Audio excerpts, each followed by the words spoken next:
Assalamualaikum warahmatullahi wabarakatuh. Bagaimana kabarnya teman-teman? Berjumpa lagi bersama saya Muhammad Abdul Al-Ghifari. Nah, pada video ini kita akan melakukan pembelajaran dengan cara menyaksikan salah satu kisah dari sahabat Nabi Muhammad SAW. Sahabat tersebut bernama Uwais Al-Qarni dan kita akan melihat videonya dan langsung saja ke videonya. Kisah Uwais Al-Qarni, pemuda yang terkenal di langit. Kisah ini bercerita tentang seorang pemuda bernama Uwais Al-Qarni yang hidup pada zaman Nabi Muhammad SAW. Nama Al-Qarni yang disematkan padanya memiliki arti yang dalam bahasa Arab, penghuni langit. Melalui kisah ini kita akan mengetahui siapakah sosok Uwais yang namanya sangat terkenal sampai ke langit. Ternyata hal ini terjadi karena ketaatan Uwais kepada ibunya. Uwais adalah seorang pemuda yang berasal dari negeri Yaman. Sejak lahir, ia memiliki penyakit sopak, timbul bercak-bercak putih di seluruh badan. Uwais adalah pemuda yang soleh dan giat bekerja. Sehari-hari ia mengembala domba milik para tetangga untuk memenuhi kebutuhan hidup. Uwais tinggal berdua dengan ibunya yang lumpuh dan buta. Walaupun hidup miskin, Uwais selalu bersyukur dan sangat menyayangi ibunya. Ia selalu berusaha memenuhi segala permintaan sang ibu. Uwais anakku, kemarilah sebentar nak. Baik ibu, apakah ada yang engkau butuhkan? Anakku sayang, mungkin hidup ibu sudah tak akan lama lagi. Ada satu keinginan ibu yang ingin sekali terwujud. Jangan berkata seperti itu ibu. Katakan padaku, apa permintaan ibu itu? Sebelum saat itu tiba, ibu ingin melaksanakan haji. Mendengar perkataan ibunya, Uwais hanya termenung sambil berpikir. Aku sangat ingin mewujudkan permintaan ibu. Mohon ibu bersabar sampai saat itu tiba. Aku akan mencari cara agar kita bisa pergi ke Mekah untuk melaksanakan ibadah haji. Oh, terima kasih nak. Ibu Uwais sangat bahagia dan memeluk Uwais sampai menangis. Ya Allah, bagaimana cara hamba membawa ibu hamba yang lumpuh dan buta untuk pergi ke Mekah? Sedangkan jarak dari Yaman ke Mekah sangat jauh, melewati padang pasir yang tandus. Biasanya orang-orang pergi ke sana menggunakan unta. Seekor domba pun aku tidak punya, apalagi unta. Uwais terus berpikir dan akhirnya menemukan suatu ide. Keesokan harinya, Uwais menemui pemilik domba dan membeli 1 ekor domba untuk dipelihara. Namun uangnya hanya cukup untuk membeli 1 ekor anak domba yang kecil. Setiap hari Uwais menggendong anak domba itu naik turun bukit. Orang-orang yang lewat tertawa melihat tingkah Uwais. Hei, coba lihat Uwais itu. Apa yang dilakukannya dengan anak domba itu? Dasar orang aneh. Uwais gila, Uwais sudah gila. Uwais tidak mendengarkan cemoohan dari orang-orang. Saat ini yang ada di pikirannya adalah ibunya. 8 tahun berlalu dan tibalah pada musim haji. Anak domba Uwais semakin bertambah besar. Beratnya mencapai 100 kg. Begitu pula dengan Uwais. Badannya semakin kekar dan bertenaga.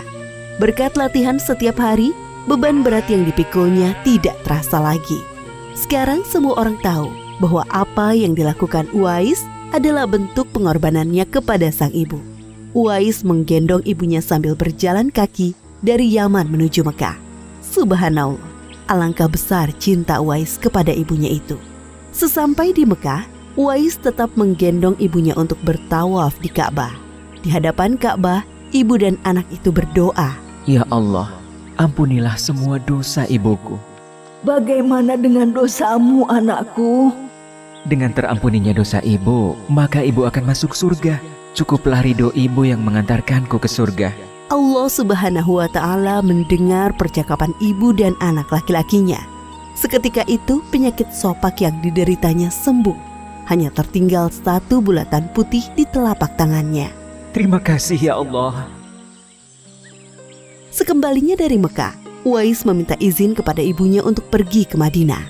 Uwais ingin sekali bertemu dengan Nabi Muhammad SAW. Dengan berat hati, ibunya mengizinkan Uwais berangkat. Setelah urusanmu selesai, cepat pulang ya nak. Sesampainya di Madinah, Uwais segera mencari rumah Nabi Muhammad SAW. Setelah menemukan, ia mengetuk pintu dan mengucapkan salam. Keluarlah istri Nabi, Aisyah radhiyallahu anha, seraya membalas salamnya. Apakah saya bisa bertemu dengan Rasulullah Shallallahu Alaihi Wasallam? Maaf sekali, Nabi sedang tidak berada di rumah. Beliau sedang berperang dan tidak tahu pasti kapan kembali.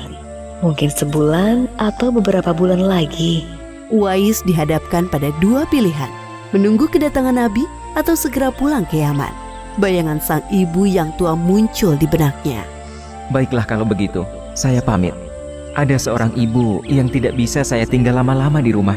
Sampaikan salam saya kepada Rasulullah Shallallahu Alaihi Wasallam jika beliau sudah kembali dari perang. Terima kasih. Uwais kembali ke Yaman dengan perasaan haru dan sedih. Di satu sisi Uwais sangat ingin bertemu dengan Nabi Muhammad SAW. Namun di sisi lain, ia sangat mengkhawatirkan kondisi ibunya. Akhirnya ia memilih untuk segera pulang ke Yaman. Peperangan telah usai dan Nabi Muhammad SAW pulang ke Madinah. Aisyah radhiyallahu anha menceritakan perihal pemuda yang mencari beliau. Nabi mengatakan bahwa Uwais adalah pemuda yang sangat taat kepada ibunya. Karena ketaatan kepada ibunya itu, nama Uwais sangat terkenal di kalangan penduduk langit.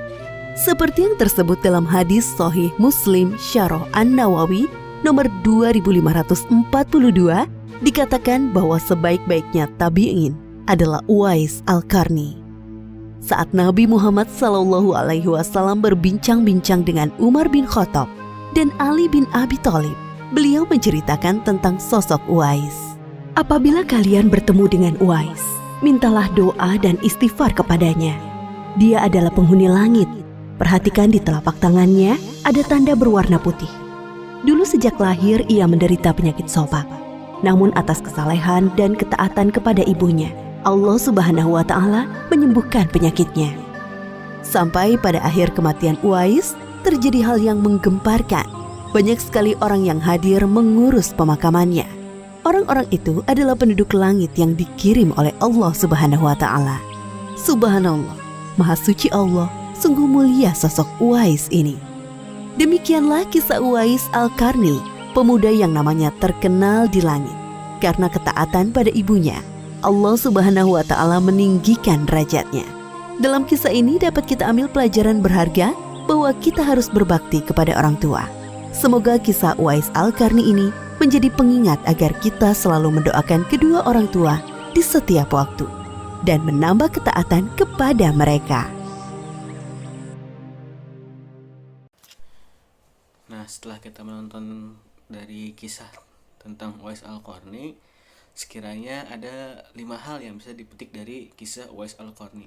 Yang pertama, ia adalah sosok yang penyayang. Uwais Al-Qarni adalah seorang anak yatim. Beliau hanya tinggal berdua bersama sang ibunda yang usianya sudah tua. Meskipun begitu, Uwais Al-Qarni dapat menyayangi dan mencintainya. Uwais akan melakukan apa saja yang ibunya inginkan, seperti halnya pergi ke Mekah meskipun Uwais tidak punya bekal yang cukup, tapi ia terus berusaha. Dan hal kedua yang bisa dipetik dari kisah Uwais Al-Qarni adalah dia pekerja yang keras. Meskipun berasal dari keluarga yang kekurangan, Uwais selalu berusaha untuk menghidupi dirinya dan juga ibundanya. Uwais Al-Qarni sehari-hari bekerja sebagai pengembala domba orang-orang lain di siang hari. Uang hasil dari mengembalanya ia akan berikan kepada sang ibunda. Dan hal yang ketiga yaitu membantu orang lain. Selain upah hasil bekerja diberikan kepada ibunya, kelebihan dari upah tersebut juga dipergunakan Uwais Al-Qarni membantu tetangganya yang kesusahan. Uwais membantunya dengan hati yang tulus dan juga ikhlas. Nah, dan pelajaran yang keempat adalah berbakti kepada orang tua. Uwais Al-Qarni sangat ingin pergi ke Mekah, namun Uwais belum memiliki kendaraan dan bekal yang cukup. Nah, mengingat perjalanan Yaman ke Mekah sangat jauh, walaupun begitu Uwais tidak menyerah. Uwais membeli seekor kambing kecil yang kandangnya ia buat di atas bukit. Nah, setiap hari Uwais menggendongnya sehingga suatu hari kambing itu sudah besar, dan begitu juga dengan otot yang dimiliki oleh Uwais semakin membesar.